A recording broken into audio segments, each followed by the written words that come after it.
There is more than 100 of us here, and we have participants joining us from 10 countries, which also proves that this truly is going to be a local event with global dimension. For the next hour and a half, being at two places at once will be possible because we brought together two events in organization of the Ministry for Public Administration and AmCham Slovenija. One is Governance After Shock, organized as one of more than 40 events running today globally as a part of Government After Shock, yearly conference on innovation in public sector organized by OECD. The second is the event Partnership for Change, which is well-known Slovenian platform for collaboration and creation of innovative solutions between public and private sector. Today, we will open the conversation about the impact of COVID-19 on management practices, governance, and work in public and private sector. We will talk about crisis, but not to purely focus on fear, pressure, or obstacles, which definitely do exist, but to highlight the experience and the moments from which we can learn the most for the future. I will borrow the words of Nostradamus, saying that we are writing the history of our future right now. And in these times, it is important thing to have in mind. For progress and changes, we need a vision, but at the same time, we also need to be practical. So going practical, our journey today will follow like this. Partnership for Change will present solutions to 4 challenges from the 6th round of the program.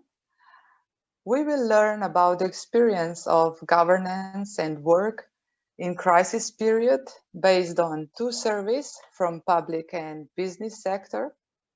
Then we will take these insights further and bring them to the high-level conversation with Minister for Public Administration, Mr. Boštjan Koritnik, and CEO of NLB and President of AmCham Slovenija, Mr. Blaž Brodnjak. And last but not least, we will present 3 new challenges which will be creatively tackled in the new round of Partnership for Change. Let the collaboration starts now, and warm welcome to Brina and Jelena, who will take us to the Partnership for Change.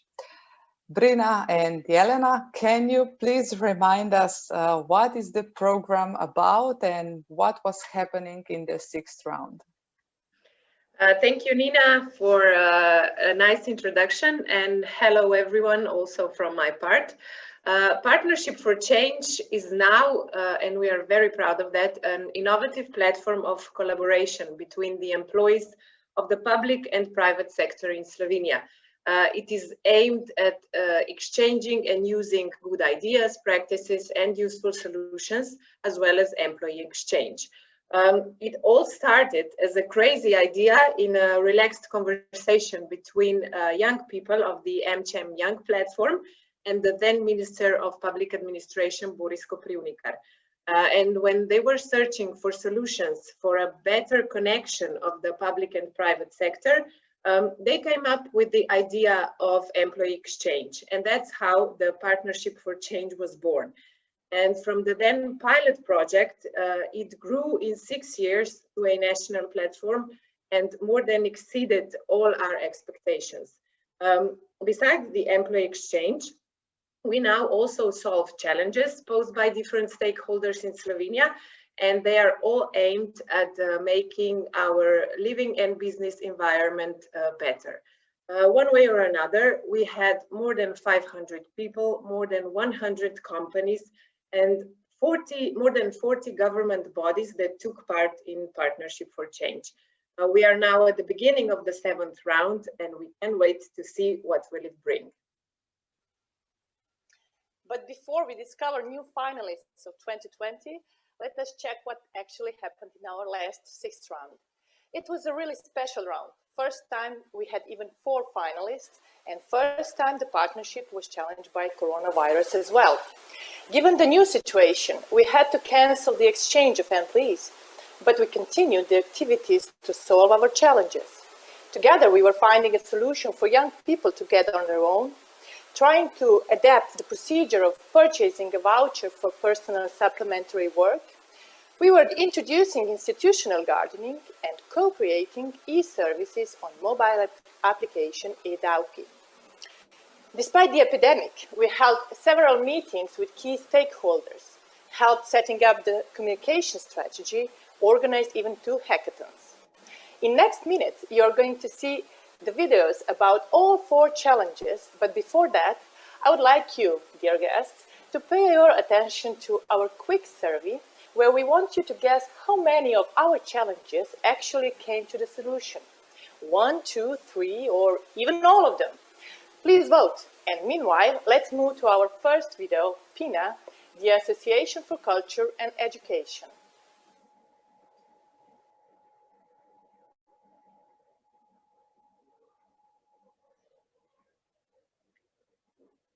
Katja, can you show the video, please? Brina, can you do this? The video? Anketa. Okay.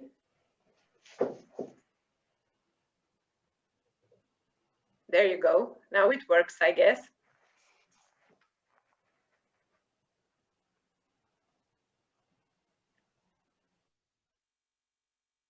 We will learn about the results later. We now just want to hear what you think.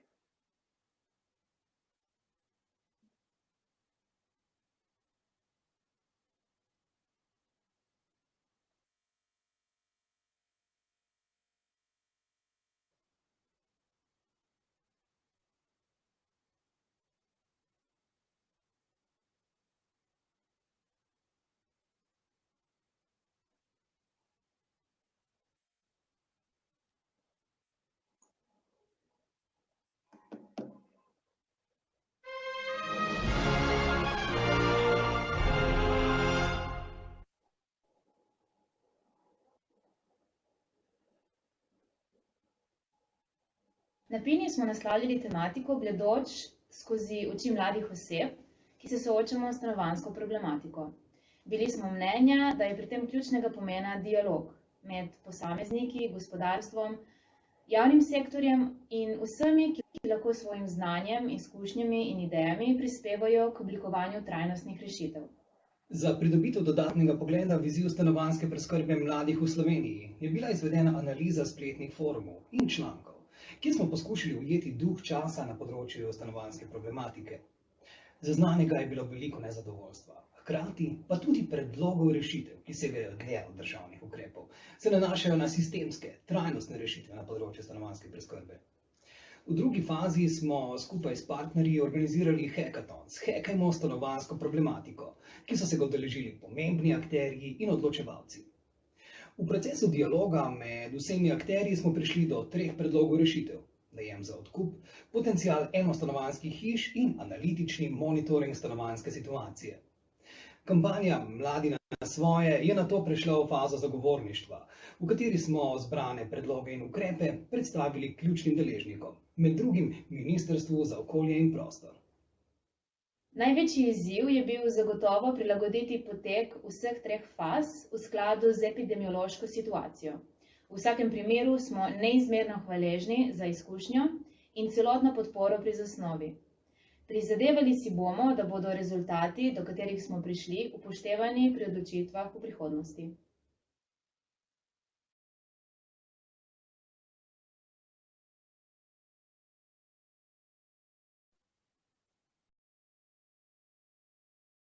Thank you for this video, and with us today we have Ana Markezic. Ana, my question for you is, did you get enough connections with Partnership for Change and all the activities within that you can continue now with your project? Thank you, Brina, for the introduction, and hello from my side. Yeah, a year ago when we started developing the process of the project, we were certainly not prepared for such overlap in the society, which has affected also our work.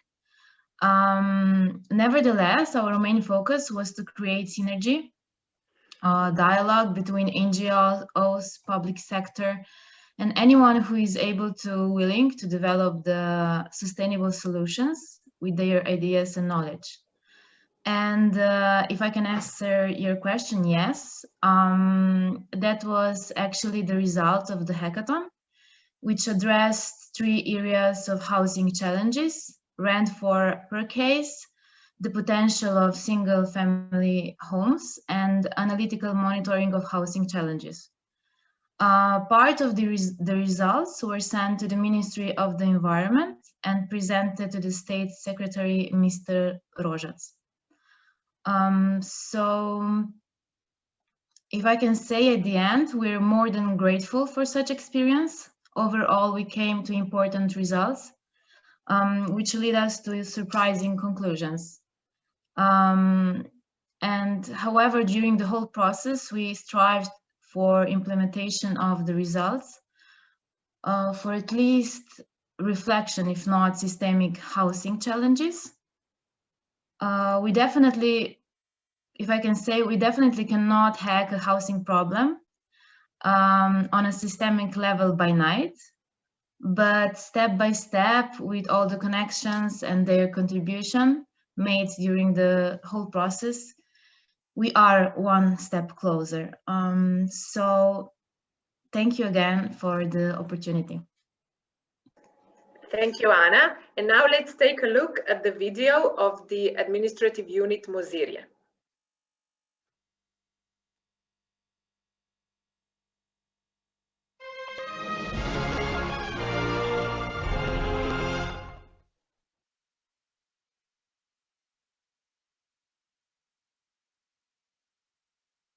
Vrednotnica za osebno dopolnilno delo uporabnik naj izbere. Prisrčen pozdrav iz Zgornje Savinjske doline. S prijavljenim izzivom smo želeli stopiti strankam nasproti in doseči spremembo 3. točke 7. člena pravilnika o osebnem dopolnilnem delu, ki bi omogočal nakup vrednotnice za daljše časovno obdobje in dati uporabnikom možnost izbire. Kupljena vrednotnica je osnova za upravljanje osebnega dopolnilnega dela.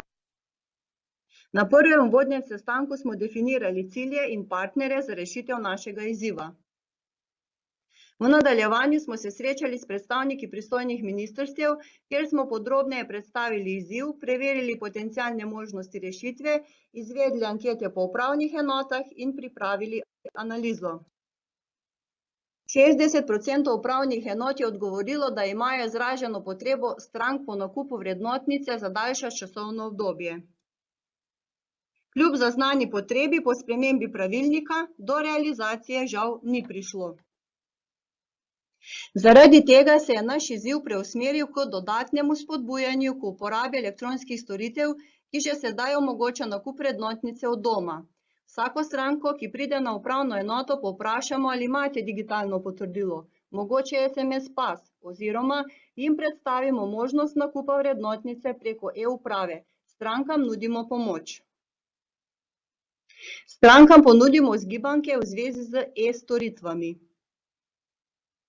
Zgibanka predstavlja uporabniku enostaven postopek nakupa vrednotnice preko e-uprave. V procesu reševanja izziva smo se naučili, da je smisel v prilagajanju. Rezultat: promocije in vzpodbujanje uporabe elektronskih storitev, ki so v trenutnih razmerah še kako dobrodošle. Naša izkušnja pri reševanju izziva je bila zelo pozitivna. Tudi z malimi koraki, s sodelovanjem, prilagajanjem in veliko dobre volje lahko dosežemo zastavljene cilje.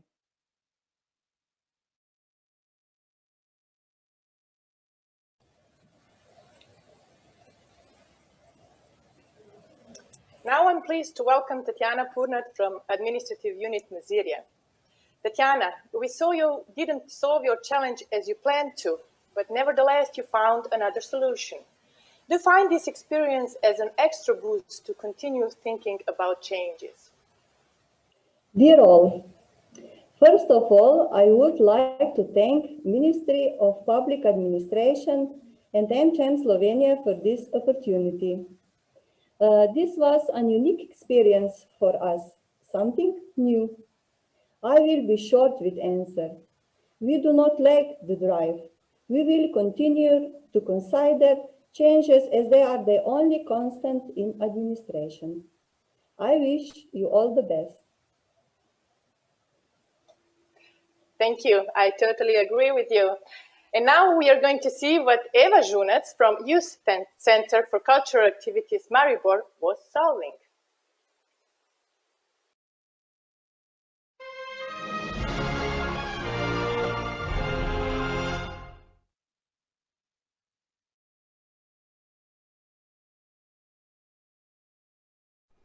Pozdrav! Ste vedeli, da morajo filipinski študentje za uspešno diplomiranje zasaditi 10 dreves? Meni je zmanjkalo eno, dodala pa sem prtljažnik poln rož, visoke grede zelišči, hotel čebel in ptičje krmilnice. Sem Eva Žunec, študentka menedžmenta trajnostnega razvoja in na Partnerstvu za spremembe sem se prijavila z idejo po vpeljevanju institucionalnega vrtičkarstva, kar pravzaprav pomeni ozelenjevanje javnih inštitucij zaradi velikih pozitivnih učinkov na ljudi in okolico. Izhajala sem iz predpostavke, da je okoljsko zavest potrebno spodbujati s prakso že pri naših najmlajših, torej poudariti besedo vrt v vrtcu. Tako sem izbrala vrtec v Mariboru, kjer so mi izpostavili problem, da jim manjka dreves na dvorišču, ki bi otroke ščitile pred soncem. Finančno spodbudo sem pridobila preko natečaja Social iMakers Fundacije Prizma in lahko smo začeli. Moj najljubši moment v projektu je bil, ko sem sadila češnjevo drevo in so otroci zaradi navdušenja prenehali jesti sladoled. Zato smo se odločili izdelati zloženko in tako spodbuditi vse slovenske vrtce k podobnim dobrim praksam. Ker verjamem, da je svet potrebno pustiti boljši, če tudi le za odtenek. Najraje zelene. Hvala.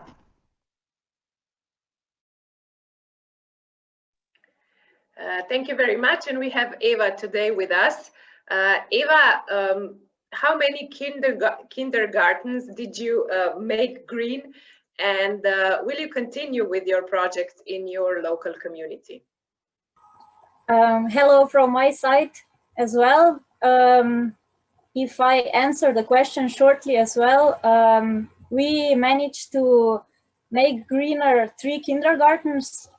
Let me emphasize that Slovenia is very well on this matter in comparison with other countries, but still there is a lot of improvements to be made. So we made a recycled flyer to be sent out to all the kindergartens in Slovenia and to inspire other local communities of Slovenia as well as kindergartens, just to make a little bit more effort into creating more quality green spaces for our youngest ones. I mean, who doesn't like a cherry tree or a blueberry bush? So yes, I hope we will continue in this space. Thank you. We hope that you will as well, and that your initiative will also go to a national level. And now, last but not least, we have the video from the financial administration.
are also looking forward to new projects.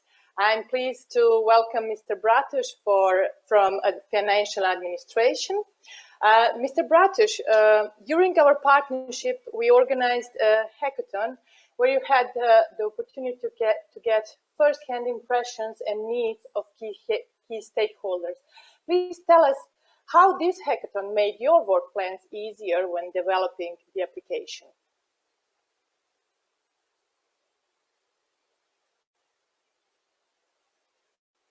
Mr. Bratush, are you with us? Hello, everyone. Hello. Let me start with apologization. I forgot that my PC don't have a camera, so I forgot it on force. Let me start with question. Mobile app in public sector. Maybe it sounds unreal, and yet in the year 2018, the Financial Administration decided to do it. In January 2019, we launched mobile app Edauki, but only for natural persons. Soon we started to plan forward on upgrading our app. And now it will also support work on behalf of another taxpayer. The release date is planned on 27th of November this year. And this upgrade was done with support of the Partnership for Changes. Hackathon enabled us to collaborate with, I think, 25 representatives from various private companies and organizations.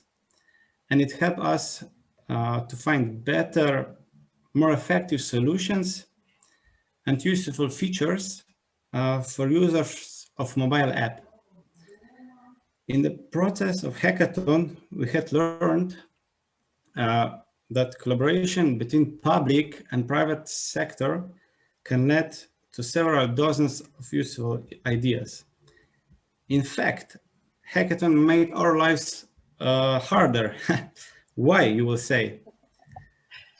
All the ideas made a lot of sense, so we had to be selective, because we had to reach reasonable deadline for implementation of app. So we can only implement top 10 solutions, which were also shown in the video clip. Others ideas will be implemented in the next upgrade of the app.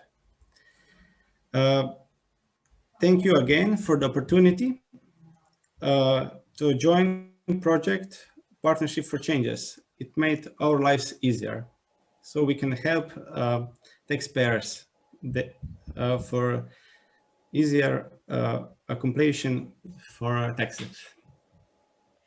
Thank you, Mr. Bratush. We are very happy that we were able to help you. And now let's see the results of the quick poll we took earlier. As you have seen, we solved all 4 challenges one way or another, and you thought that we solved 3, so we were better than that. But thank you, and now we will hear about the results or the challenges of the 7th round a little bit later, and now I give my word back to Nina. Thank you, Brina, Jelena, for these amazing presentations. As we could see, the collaboration and creativity cannot be stopped, even by COVID. But it sure is true that it has impacted our life and work. To discover what kind of impact COVID-19 had so far on governance and work, 2 surveys have been implemented in October, one in the public and one in the business sector. They were both unique, but shared some similar questions, which will enable us to draw some conclusions and build conversation for both economy and government. First, we will discuss the analysis from the business sector, which will be presented by Mr. Marko Derča, partner at global consulting company Kearney, and the conversation will be led by Ms. Aisha Vodnik, General Director of AmCham Slovenija. Aisha and Marko, the screen is all yours. Thank you so much, Nina. Having the screen is not that pleasure to having the stage, but thank you to everyone around Europe that are with us today, and especially a big thank you to all the partnership of change partners, because I think that the big things and big changes are basically can be done in small steps, and what we are proving with Partnership for Change is just that. And working in the new reality is something that we were asking the members of AmCham Slovenija together with Karni. So that's why, Marko, please tell me one thing that you can say about how people's relation to work changed due to the COVID crisis. Is there something that surprised you? Is this making us happy, or it is not? So, Marko. Yeah, maybe thanks for inviting me and sharing some of the insights. We are as consultants, but also as a leader and part of the team, have these questions every day on top of our agenda. And looking across Europe and observing, across nations and countries, we see that even up to 80% of people want to continue actually working from home fully. They find really have good experience out of it. They're happy. And I think this is connected to reality or sometimes perception of cases having more freedom of managing your day. Yeah? I think this is the biggest contributor to happiness, of joy, working in this new reality. There is also more productivity as we are canceling out commute to from work, of course, less logistics between meetings, shorter, more frequent meetings. But new ways of working are really shifting focus away from operational management more towards purpose-driven activities. And I think this is one of the biggest contributors of bringing joy or happiness to people in the new reality. And what are the things that basically don't make us happy? I would say still, I think leadership to some extent. In also a lot of companies didn't adapt quickly enough. I would say communication, as always. I mean, not just in this situation, is very, very crucial. And say direct, honest, transparent communication. This is still often neglected or not done on a quality level that people, companies would actually want. Yeah? And of course, I mean, the work-life balance being always connected, now even more than before, where working hours are not official. Yeah? So the 24-hour days, there's no border between work and private life. This is also often a burden, but it's all connected in managing the teams in new situation. Yeah. Marko, are the results any different from European countries than from Slovenia? I would say in general, not. Yeah. There are some, I would say, interdependencies between style of leadership, of style of management. There is some cultural differences. But I would say overall, those differences are not, they're all pointing in the same direction. Yeah? That the new reality of way of working will stay also after the lockdowns, after the pandemics. Clear indication of what needs to adapt, what leadership activities. We mentioned some communication, digital, so forth. This is speeding up. We'll need to adapt. So I think the new reality is here to stay. But you already mentioned leadership and managing. So is it necessary that for the leaders, the skills change dramatically? Would you say that now this COVID crisis basically brought the new style of leadership? I would say the need for a quicker adaptation of the leadership. I think some of the tips and tricks or new style, or that is now even more in demand of leadership, is not new, is even more observed, or more under the spotlight than before. Yeah.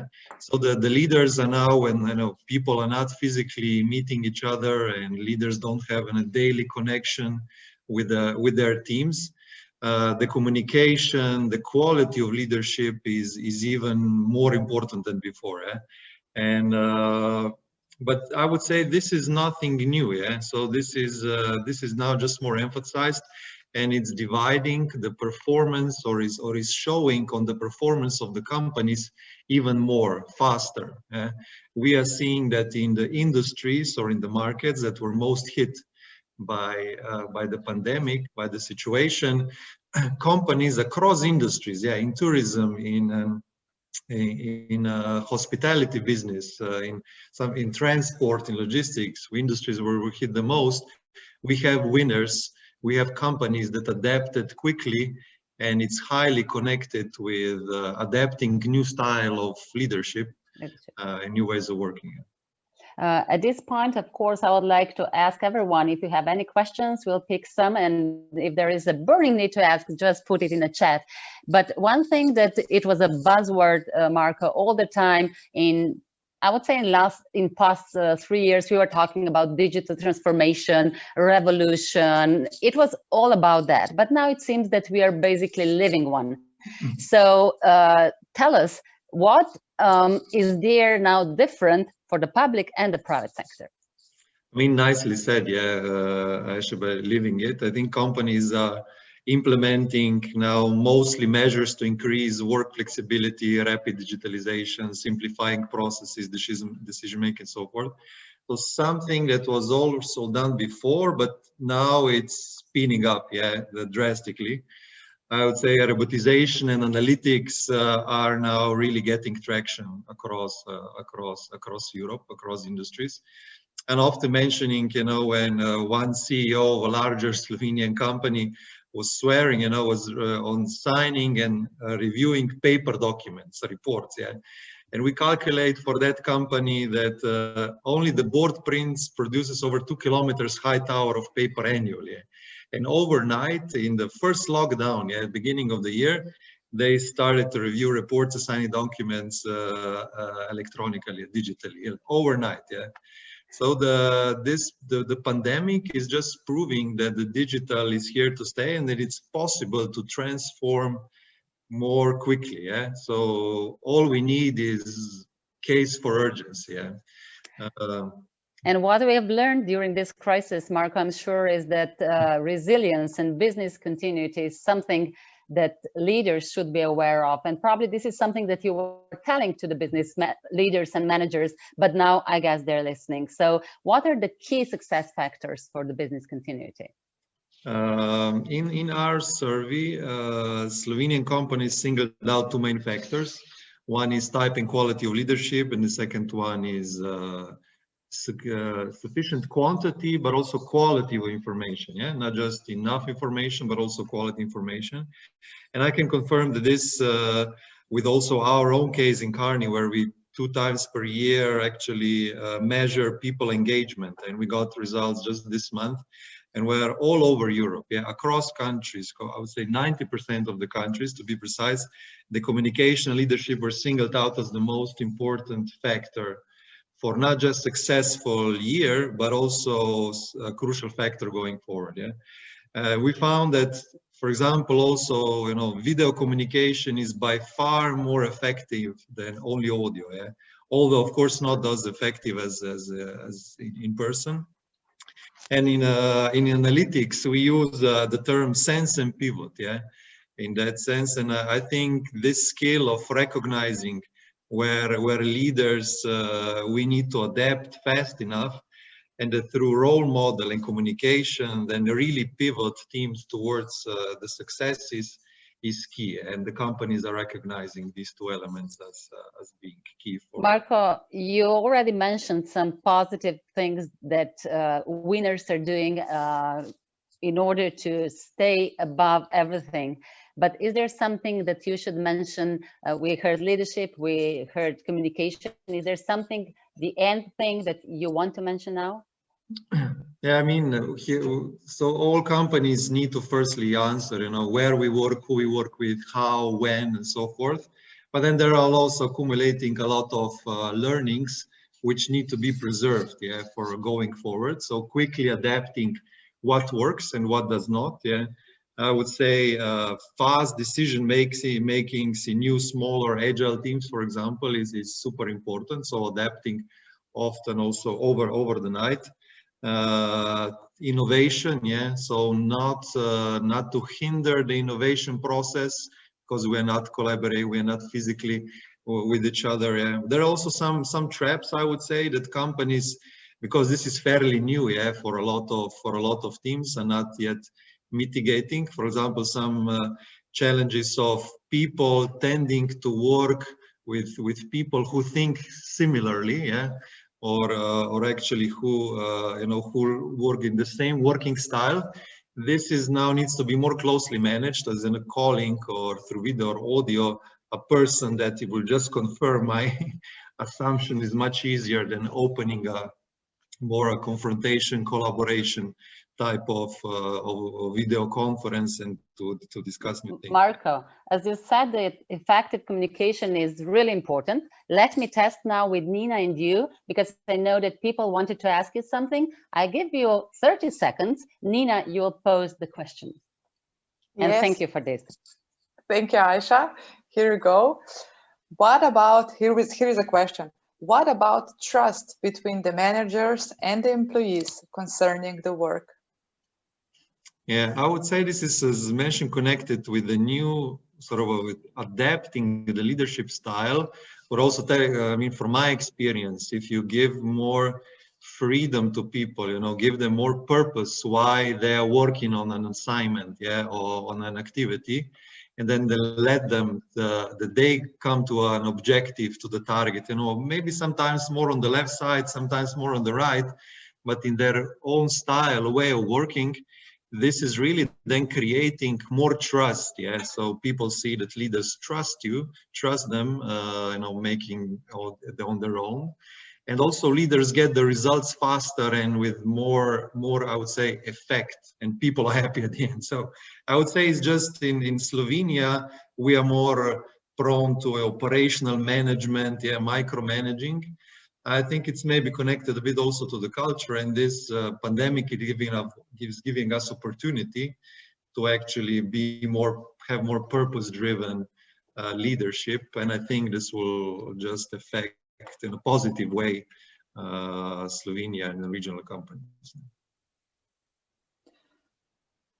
Thank you very much for this answer and all the previous, and Aisha for facilitation.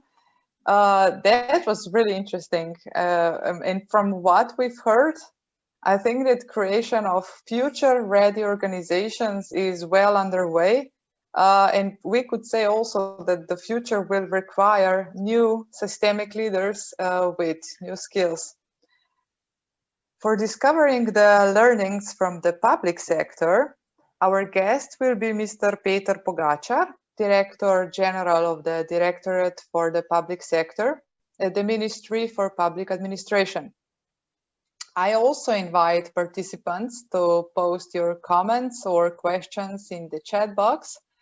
And now, before starting the conversation, let's take a look at the video about the service results. Katja.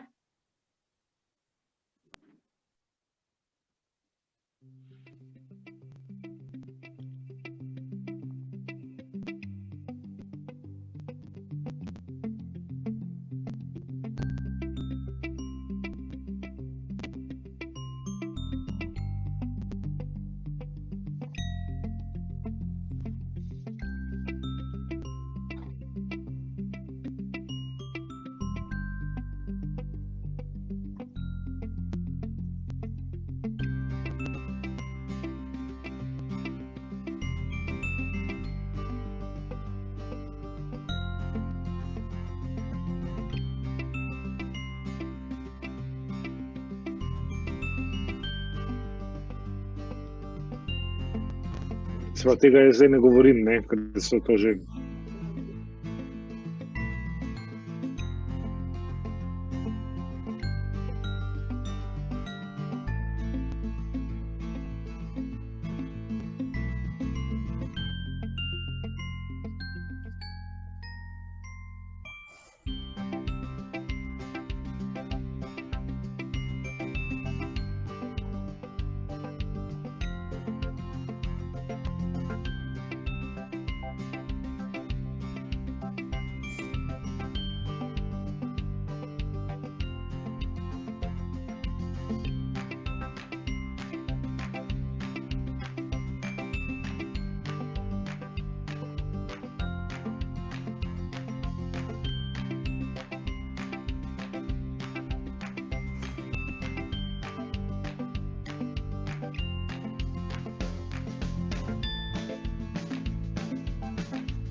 And now let's welcome Mr. Peter Pogačar. Hi, Nina. Thanks for inviting me. Thanks for being with us. In video, we saw the main findings about the survey. And according to the results, the increased competencies were ability to manage time and self-control, digital literacy, creative thinking, and problem solving. How is public administration promoting these competencies?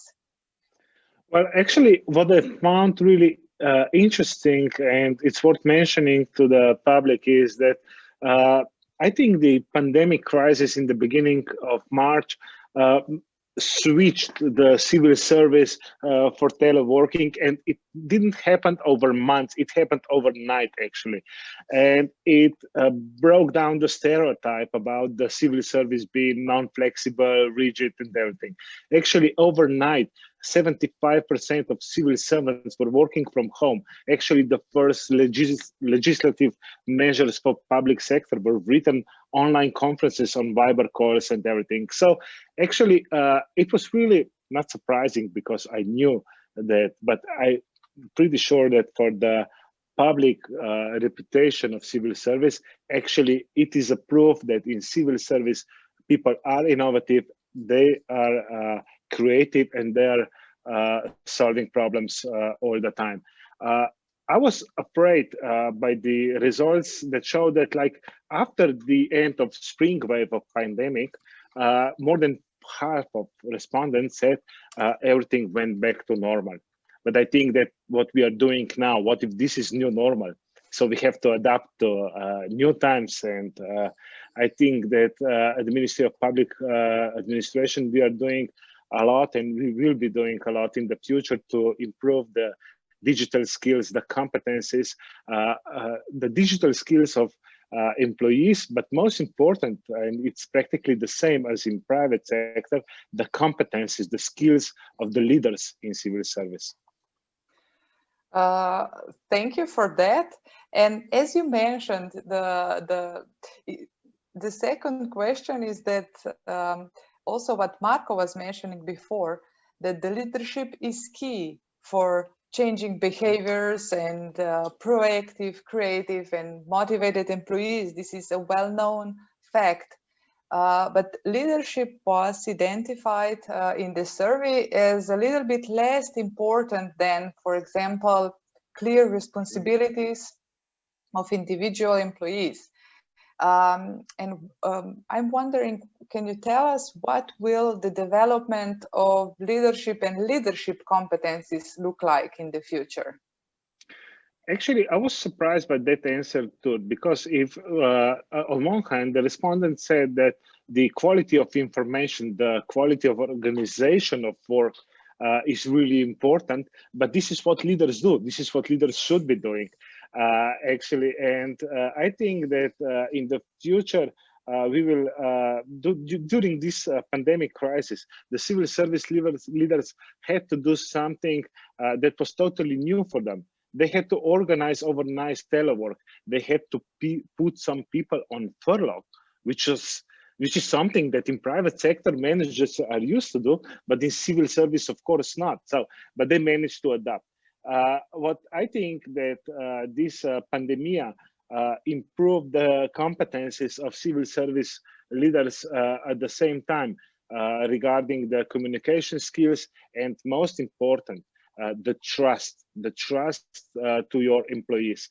I mean, I think in the future, based on this experience, and I hope so, that civil service leaders will be much more focused on the performance, on the results of the civil servants, not only on the present. Maybe just for an example, after the pandemic, I was talking with one manager in the civil service about, wow, this is great. Let's put some more people on telework. You know, it's really a new normal. It was in June or July. And he said, like, I don't like telework because I don't know what my people are doing when they're at home. So come on.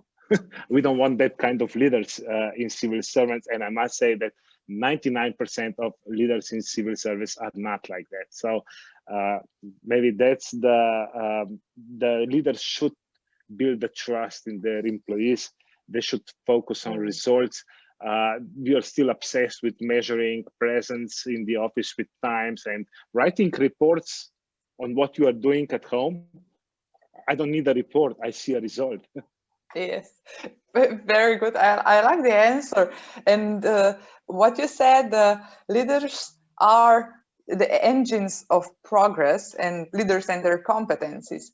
But at the same time, also talents are the engine of progress. They are ambitious and they are motivated.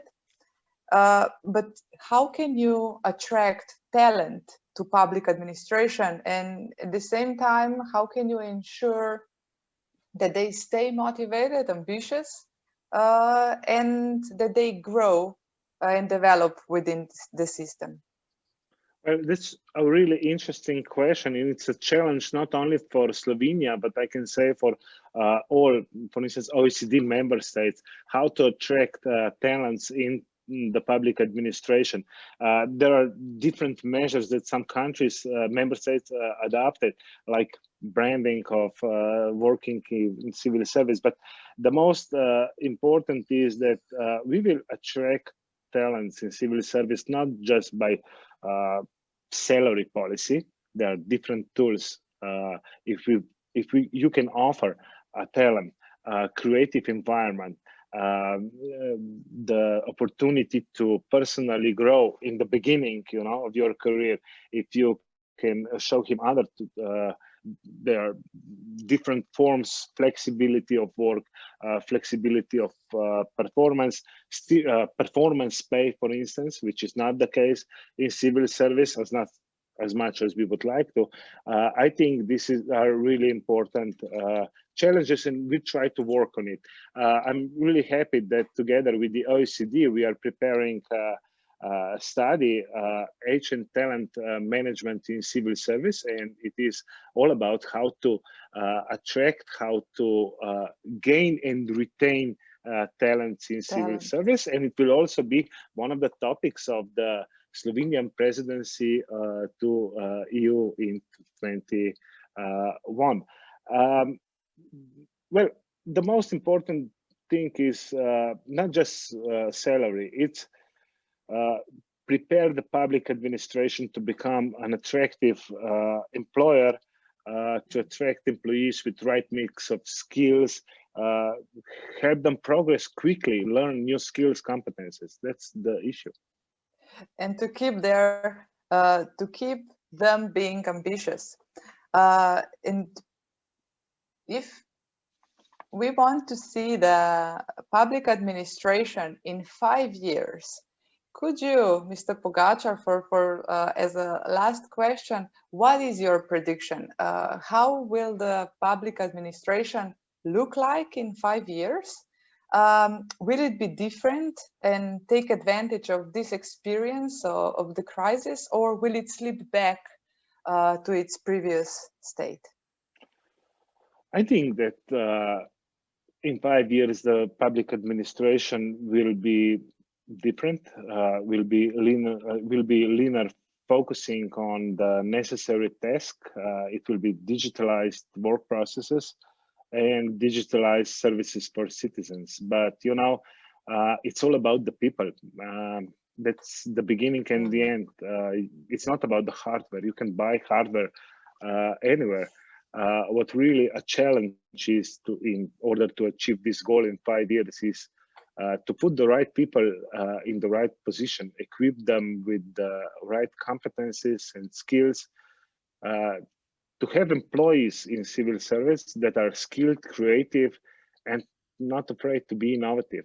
It's all about the people. So if we will manage to invest in people, then in 5 years, the civil service will be different. Great.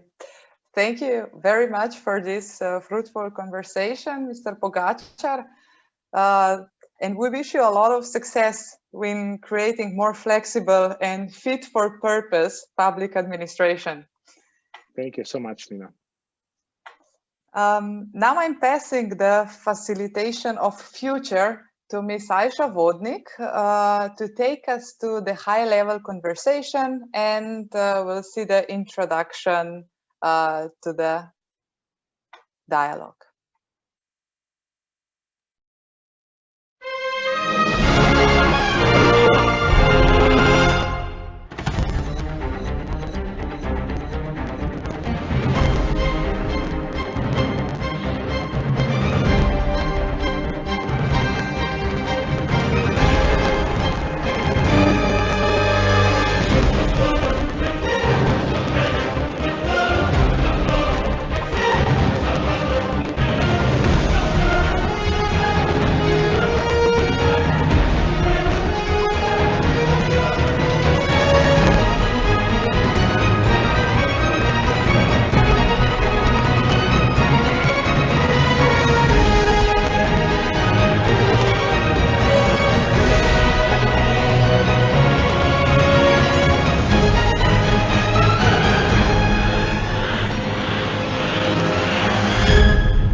So let the movie begin, but it will not be a movie, it will be a conversation with two excellent gentlemen, Minister of Public Administration of the Republic of Slovenia, Mr. Boštjan Koritnik, and President of AmCham Slovenija, and CEO and President of the Board of NLB, which for those who are not from the region is the biggest, the largest finance institution in the region. So gentlemen, hello and welcome.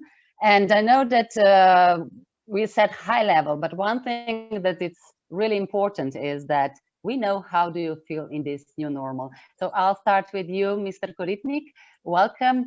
Your feelings, how do you feel? Well, after nearly 8 months, 7 months, I'm used to the new normal, and I might say I used to work in the academia, so at the faculty. Remote work was our reality even before, so less changes for me. And for you, Blaž, how do you manage now? How do you lead? Well, we are fully remote practically for some time, no? And we don't not only work remotely, we have adjusted to it in a way that I believe everyone is feeling now comfortable. On the other hand, we are offering as one of the vital services to the country continuous, of course, supply of cash and continuously operating branches. So we do differentiate from many others in a way that besides, of course, food retailers, we are the ones providing our services continuously. And this has been the case actually throughout the last 7 months. So we are, of course, remote when it comes to our internal relationships and working through contact centers and working, of course, through other means of channels. But when it comes to physical contact with our clients, we are actually there for them. So in branches, nothing has changed practically. We use, of course, protective equipment and so on, but we are there. We are there. We are there with smile. And our people are providing the vital service. We heard leadership, trust, communication, creative thinking, competences, results-driven and goal-oriented. These were basically the findings of the both surveys in the business and in public sector. Is there something surprising for you, Mr. Brodnjak, that we are at the end of the day all really similar, and as human beings, we really want probably the same? I definitely share this view. At the end, I mean, we were talking about talent attraction, right? I mean, talents follow winning mentality, and talents follow, you know, the ambition, and talents follow, you know, the work environment and societies that create value for them. And it starts with the ambition and winning mentality. You cannot, you know, go for Olympic medal if you don't to be, of course, if you're not willing to sacrifice. But firstly, you don't set this target in front of you. And both when it comes to businesses, of course, we want to be the most meaningful business in this region. We want to be the most attractive employer in this region. This is our, you know, vision of this business, which is the same I would expect, for example, from public administration, from local municipalities. I mean, we're talking about housing issues in the morning. Travel to Vienna, learn from them, do it. You know, it's not a rocket science, but you have to decide housing right is a basic right, you know. And then it starts unfolding, you know. And the same is true with this COVID situation. I just take it as a reset. I mean, the remote work, I would call work from home, because then we can talk about work-life balance, you know. But secondly, people should not travel if it's not needed. I mean, let's keep traffic out of city centers. Let's start talking about, you know, healing the planet. I mean, there is such a high value in this. You know, people are in principle more satisfied. They can find more balance, but we are cleaning also the planet this way. So digitization, I mean, this is just a means. I mean, the fact that N26 can still sell a credit card to a citizen of Slovenia, you know, the way I cannot after 3 years of me lobbying, you know, for this, just to be, you know, at a level playing field, is to me ununderstandable, incomprehensible. It's still the case. Mr. Koritnik, you came from academia, you were in business, and you kept the ambitious, what Mr. Brodnjak just mentioned. And do you find that digitalization is the way of how this can be also done? And of course, we saw that 75% of public employees work remotely. Will this continue? Will this thing basically help us shift the mindset? By all means, I believe so. Of course, I agree with Mr. Brodnjak regarding the move from the offices, keeping the sustainable development a real thing, not just a letter on the paper. I think digitalization is about to change, is changing already. Also, automatization of the processes.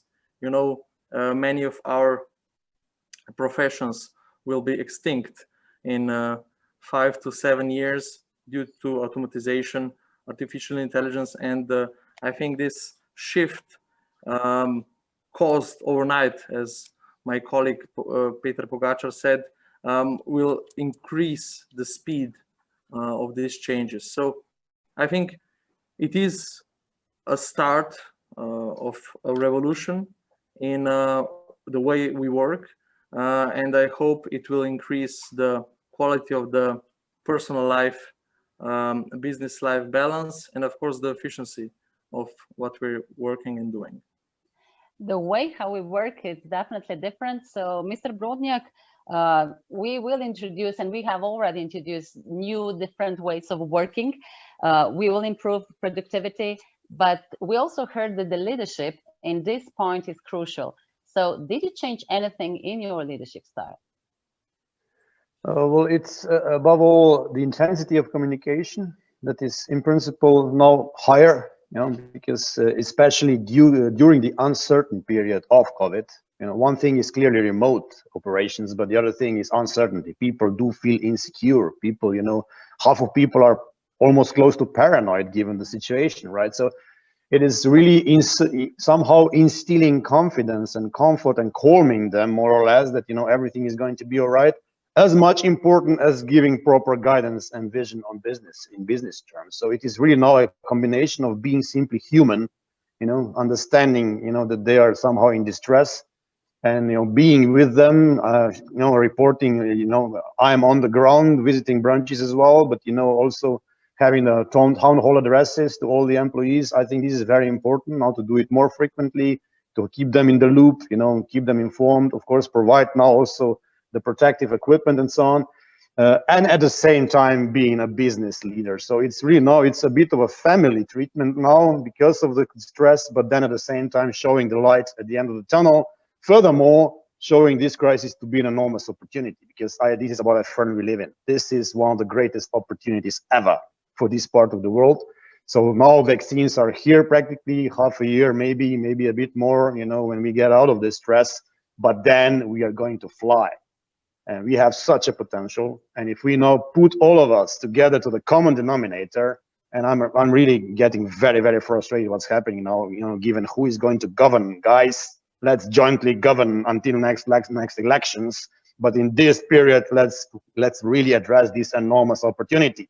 Let's not fight for power now. Let's just, you know, jump the train and ride as fast as we can.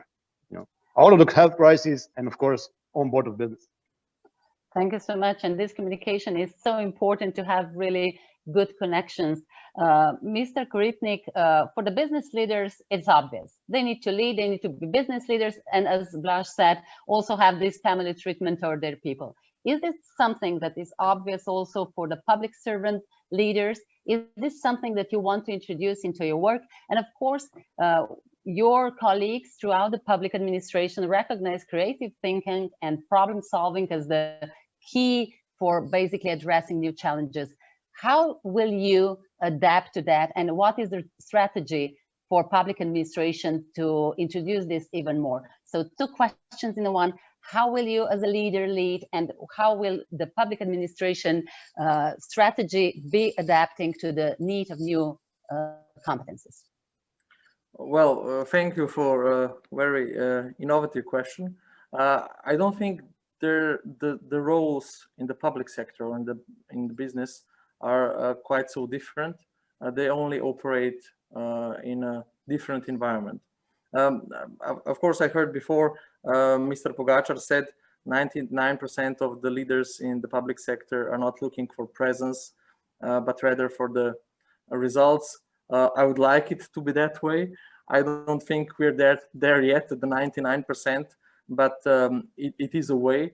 And I think the difference is also that in the business world, competitiveness sets a higher scale on a daily basis, and nothing is taken for granted. On the other hand, in the public sector, we have, let's say, more problems with the comfort zone and getting out of the comfort zone, and that is why this pandemic has done some positive things, pushing us out. And I think the key to being a leader in the public sector in this time is by example. So I think that's not something different from the private sector, but still to be a role, not a role model in a, let's say, literative sense, but rather a role model leading by example, showing what you expect of your co-workers, and not having basis on the being an authority, but rather fighting with arguments, and not having arguments, just fighting. So I can see that people are saying, yes, it's a big opportunity, let's embrace this. So also our viewers concur to that. So you both mentioned talents, and here, Mr. Koritnik, maybe it's really more difficult, and I'm happy that Mr. Pogačar also said that it will be one of the important things for the Slovenian presidency to really attract talents. It's hard for business, and probably, I would dare to say, it's even harder for the public administration. So what is the strategy in this field? Well, we all know it's not always about the money. The money is important to attract and to retain talents, but it's not the most important thing. I know at the beginning of my career, I was more, let's say, I was higher when I got acknowledgement from my superior than when I got the salary, and the salary was not low. So it really meant to me this acknowledgement of my results, of my effort. And I think with the policy of being aware of the importance of talents, being aware of the problem of aging, and of course the result is always a combination of young, full of energy, new skills based people, and of course of the ones that are a little longer in the system, that know all the turns and all the hills and holes in the process. This combination is something that works out if we cooperate, and this is what we have to achieve to, let's say, support the employment of talents and find a way to retain them. For instance, we have a fund of apartments for civil servants, and we don't have a separate fund for young, prosperous talents, for the ones with the professions that are lacking in the market. So this is a way we could approach them and retain them in the system. Thank you so much. I need to mention, and it was not in the script, but you know that it's never in the script, that AmCham has a snowball think tank, and what the aim is how to attract digital nomads and keep them here. And you will hear from us definitely, Mr. Koritnik, and I know Mr. Brodnik, that you are supporting this heavily. So one thing that we do here is trust and purpose. So how important is this for leaders, and how important is this that people, talents trust you? That's a question to me. Yeah. Well, it's the gist, it's the essence. No? Without trust, there is nothing in principle. So being authentic, instilling confidence in people that, what you do makes sense, but then you walk the talk with them. That's simply essential, and trust is easily to be lost, but it takes ages to get back. I mean, let alone our example as NLB. I mean, this was the most reputable company in the country until 2008, and then we became a symbol and stigmatized for everything, for the evil, responsible for everything that went wrong in this country. Although I'm sure we will repay our state aid entirely in coming years, right? And that's why I'm saying, it is very, very difficult to get it back. But it is really about first being up to it as a professional, and then being up to it as a human being. And then with authentic and sufficient level of energy, yielding the message to your colleagues, fellows on all the levels. And people either buy it or they don't. And if they don't, you lose the case. So it's not a given. You have to invest a lot of energy and a lot of work into, persuading them that what you're doing is the right thing and a good cause. And then, of course, you are walking the talk. And, the second you stop walking the talk, the case is lost as well. So I would just mention a couple of things. It's not only, the challenge you give. It's at the end of the day also hygienic factors. And talking about public administration, let's not play the remuneration down. It's a key thing as well. Let's not play down the labor taxation. It's one of the key elements. If you want to have an IT developer here, you have to pay him in net terms. That's it. Besides the beautiful nature. And if you want to have the best quality people in public administration, you have to pay the market. Full stop. Let's call things by the name. Let's call things by the name. So this is something that's hygienic. If you want to have a highly efficient public administration, performance management system is a hygienic factor. You cannot say it is difficult here. You have to install it. Everyone has to have clear KPIs. It has to be a fair game. Meritocracy, the best people. I am the first one to sign anywhere you wish. I want to have the best people in the public administration, the best ones. But we want to have a leaner public administration, much leaner. So much better paid, but less people. And this is something that probably will be a challenge for you, Mr. Koritnik, really how to attract the best in class to the public administration. Partnership for Change is a program we started with that basically is really trying to diminish many stereotypes that we have. And that is that people in the public administration don't work and the people in business don't care. So we managed in this years to basically drop that because we see many great people in the public administration and the same in the business. But what will be the efforts of your ministry to basically promote that, and how really to have these new ways of working, new opportunities that came with the COVID crisis, that this will become the new normal? Well, first of all, probably you heard there's a salary system in the public administration on force since 2008. It was quite a good one when it was developed, but 12 years later it's obsolete. So it's not approaching the problems in the right way, and this has to do a lot also with the attractiveness for good experts, especially in the leadership structures. So if I mention that the president of the government has 1,000 public employees before him on the list of salaries. That's something that when we talk to our foreign colleagues, they laugh at us. So this is a negative selection for all the leaders in the public sector, and this is something that we have to address. This is something we have to change, not for this, let's say, government or this leadership structure, but for the ones to come. So this is one thing. You mentioned trust. I completely agree. Trust is one of the key elements when having a successful process or having successful processes.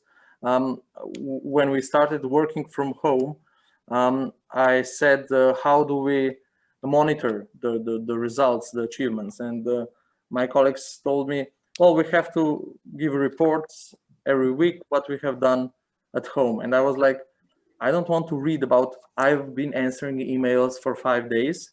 I want to know upfront, what will you do in the next week at home?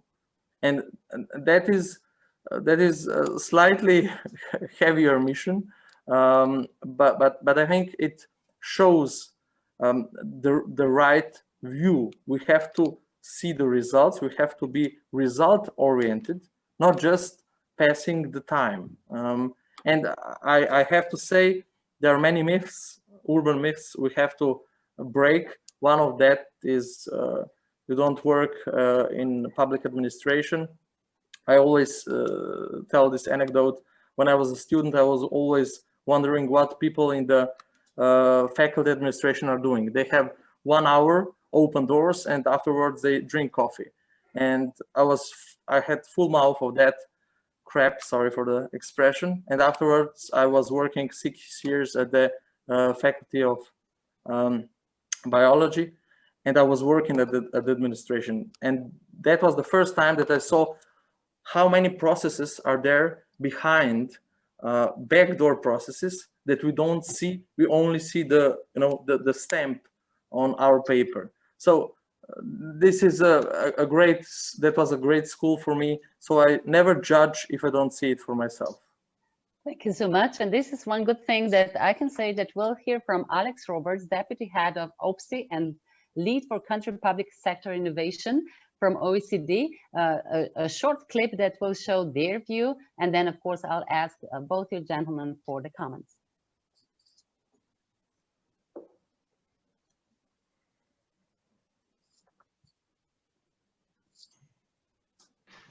Hello, my name is Alex Roberts from the OECD Observatory of Public Sector Innovation.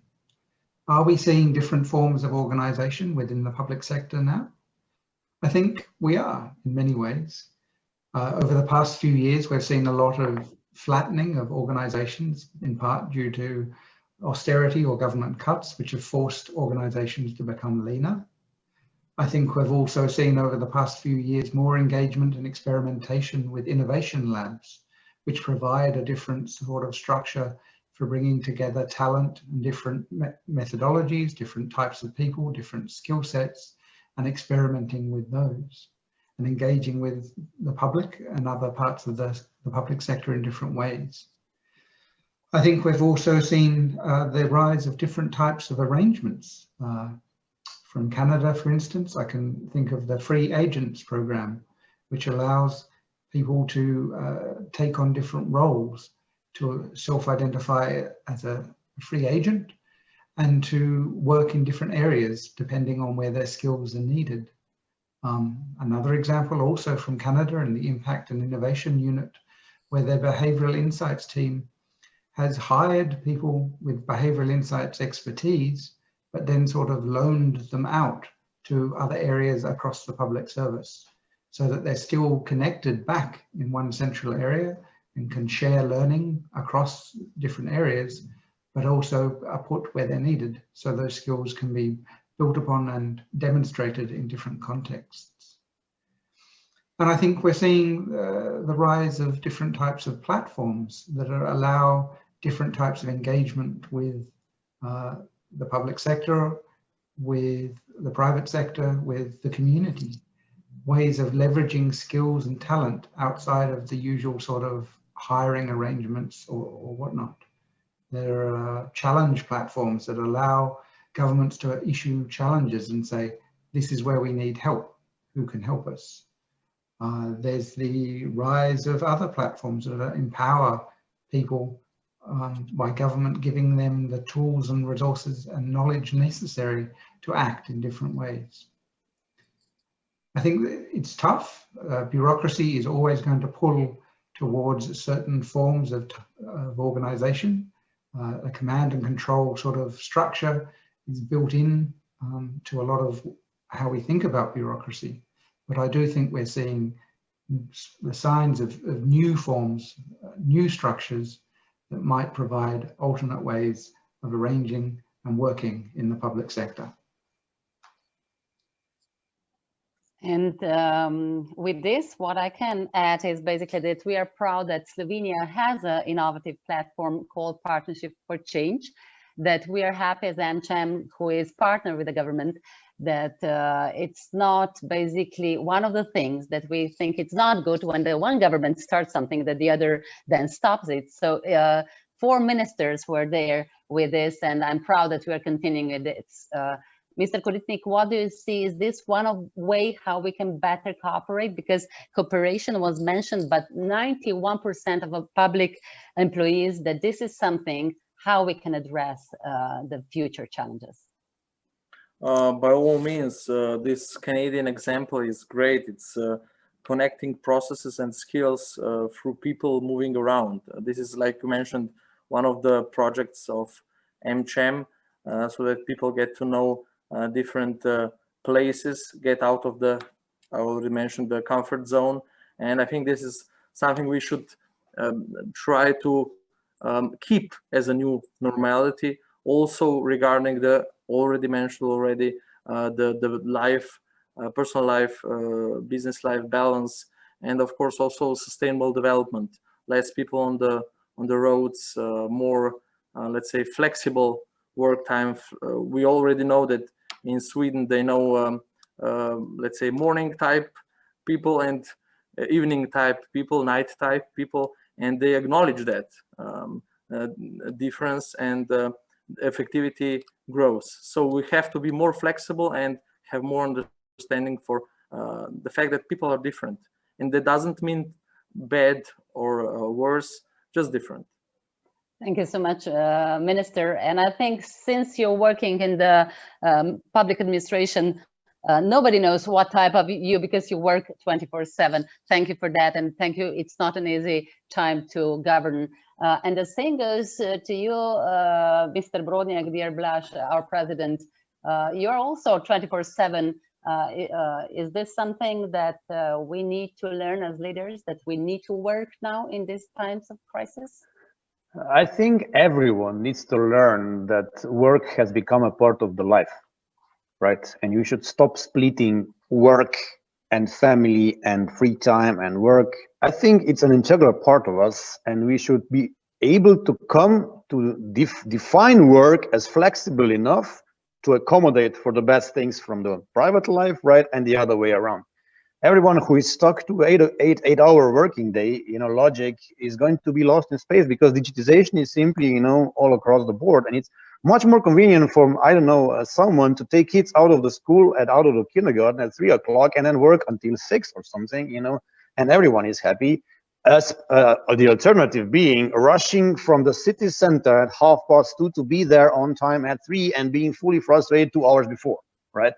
So this is something that we simply have to, I guess, internalize and accept that, the work is no longer something you have to do. It's no longer something that is a duty, but is a part of your life, and it's simply dignified that you can have work, and you have to appreciate work, And the same is then true for what is the purpose of what I'm doing. So is purpose of public administration being the largest employer in the country, or is their ambition to become the best service company? I mean, they are called public service, right? I mean, they are supposed to be the best service to its population, to its clients who are Slovenians, right? And then it starts with this definition. I am working for a purpose. I am providing service to my fellow citizens, and I want to be the best in the world. Minister Koprivnikar had this idea, the best digital society in the world. And there was not much done since then, and I'm really have good hopes now with the new minister that there is going to be again a momentum and acceleration of these efforts. But I think, as said, well, work has become a part of life. Digitization has embedded it into whatever we do. It's on our phone. Work is here 24/7, right?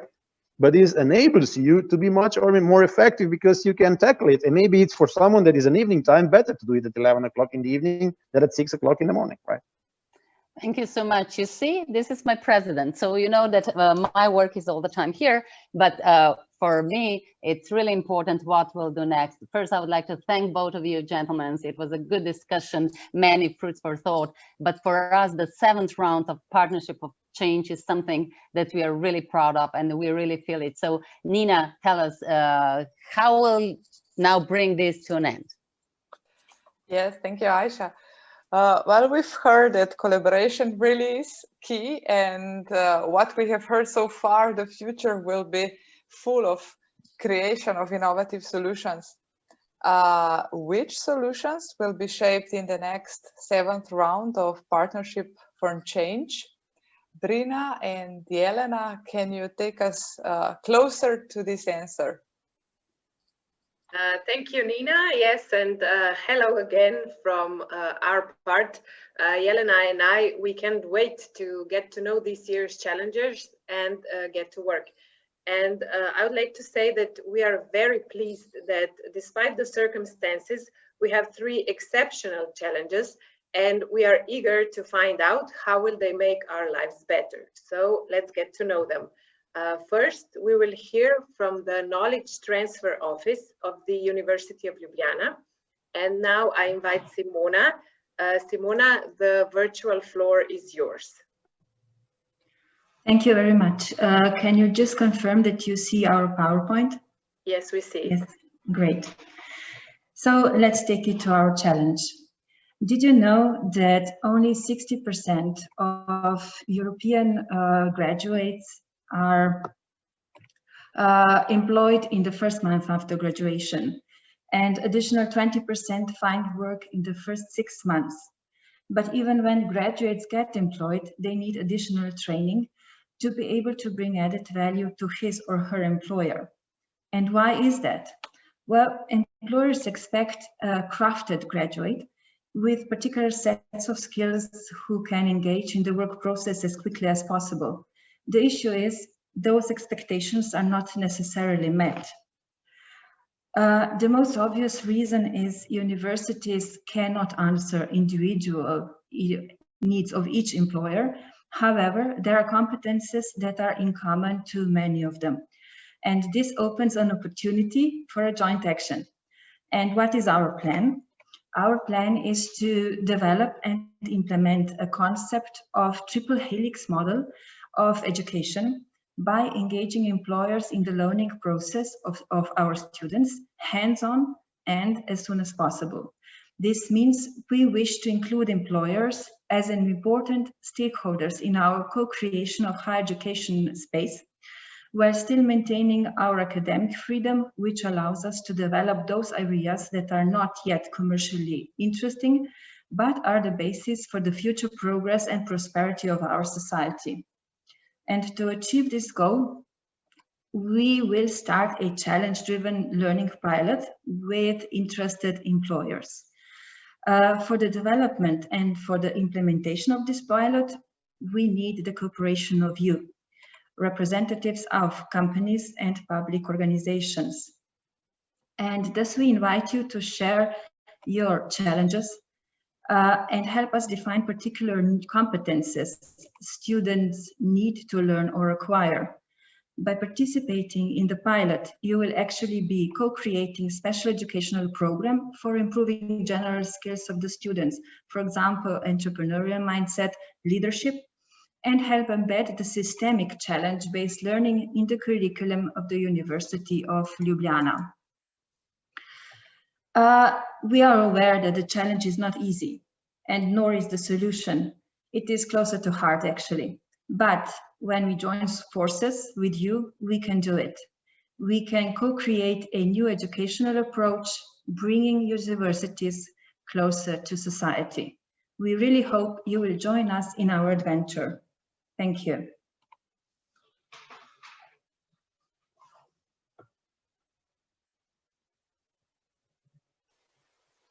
Thank you. It was a really interesting presentation, and regarding the past experiences, I believe that hand in hand and step by step, we will break this challenge as well. And I also believe that this challenge will even more help our economy, government, and academia connect more. So now I'm pleased also to welcome our second finalist, National Institute of Chemistry, who is going to present us the project named Nikki, Incentive Proof of Concept. Katja, please play the video.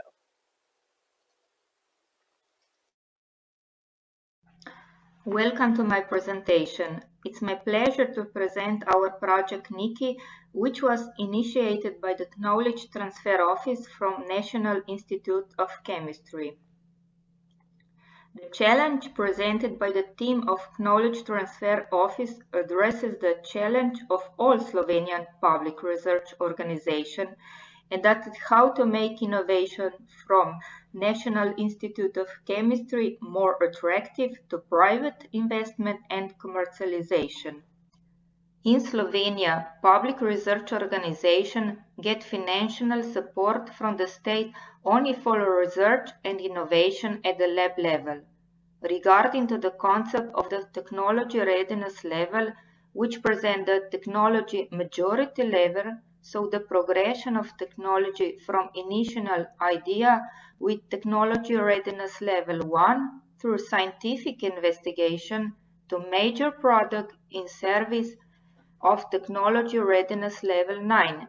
We get financial support up to providing the feasibility. This maturity level of innovation is not attractive enough for private sector to be commercialized, and so 90% of innovation arising from public research organization cannot overcome the financial gap in rising to higher technology readiness level up to prototyping, which would be more interesting to the industry financing. This gap has been widely recognized and it's called Death Valley. For the technological development and innovation technology readiness level boosting of the Slovenia, we should establish proof of concept financial support at the state level. In order to enable researchers to break into the market with commercially interesting innovation, an international, first in Slovenia, proof of concept financial intensive called Nikki was established at National Institute of Chemistry. The aim of the support is to increase the technological level of development in the value of innovation, increase sales opportunities, licensing and networking with industry partners. It was specially started to advance a research project on the path from lab to market. Advantages are that funds enable validation, commercialization of new product, new technology process, innovative companies, also increase TRL stage and value of innovation, building connection with industry partners through proof of concept development, opening new companies, new jobs, and so on. Thank you for your attention.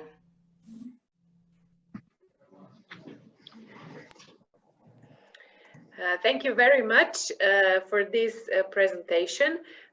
We are looking forward to solving this challenge as well. And as the third challenge, we will get to know the Institute of Oncology Ljubljana that will present the challenges of the proton therapy. Mr. Strojan, you have the word. Thank you very much, and hello to everyone. Yes, thank you. Okay, as you can see, the project or the challenge set by the Institute of Oncology Ljubljana relates to implementation of proton therapy in Slovenia.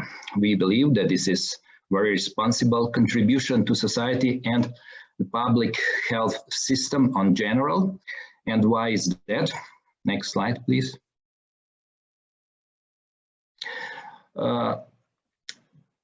This is because proton therapy is the most advanced form of radiotherapy. And radiotherapy is one of 3 cornerstones of cancer treatment in general.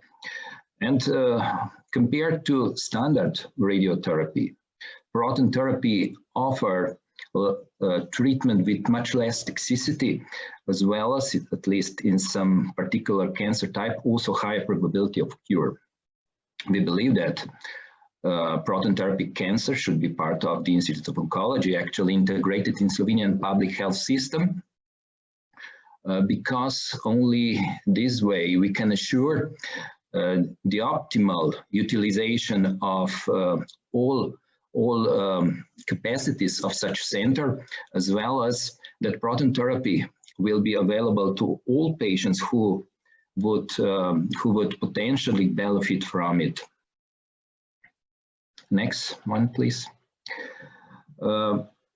This is complex project, not only because of costs, but also because it touches very different segments of society. And there are many challenges connected to this project, starting with understanding and willingness of key stakeholders to take into consideration different modern ways of partnership within the frame of public health system financing. Then there is planning of the center itself, grant selection, financing, construction, which business model of operation and management should be chosen and utilized. Preparation of the documentation, which is very extensive, laborious work. Next one. And on the other side, there are many partners, many parties which could help us in solving all these problems. At first place, there are patients and their families, cancer patients societies and associations. There is government with their ministries and offices. There is educational and research sector, as well as economy sector in the country, Medical Chamber of Slovenia, Health Insurance Institute of Slovenia, with other insurance companies, AmCham, City of Ljubljana, and others. Next one. And what would be the outcome measures? The main one is certainly developed model, which means completed plan for the implementation of Slovenian Proton Therapy Center. Of course, with the agreement of Ministry of Health as the main stakeholder. The other outcome would be cost utility analysis for proton therapy, for conventional radiotherapy, and comparison of the two with sophisticated advanced analytical tools like value-based model. As you may see, this is really large-scale complex project, and as such it certainly requires innovative approaches to problem solving, and this is also the reason why we applied for this grant. Thank you very much.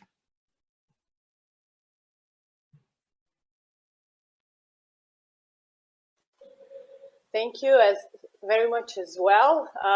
It's another case and proof that partnership has no limits regarding fields or different stakeholder engaging. So we keep really our fingers crossed to that proton therapy will soon become one of the ways that to treat cancer. And we can see all that this year is going to be a really interesting year. I'm looking forward to new experiences. And Nina, I believe we are closing to the end. Thank you, Jelena, Brina. Before that, I would ask Minister Koritnik to comment briefly on presented challenges. Well, thank you very much. If we spoke before about the importance of transferring the vision into reality, well, Partnership for Change is definitely reality. We could see real cases, real life. I'm really positively surprised by the profound challenges or plans. Me personally, I can relate especially to the first and the second one.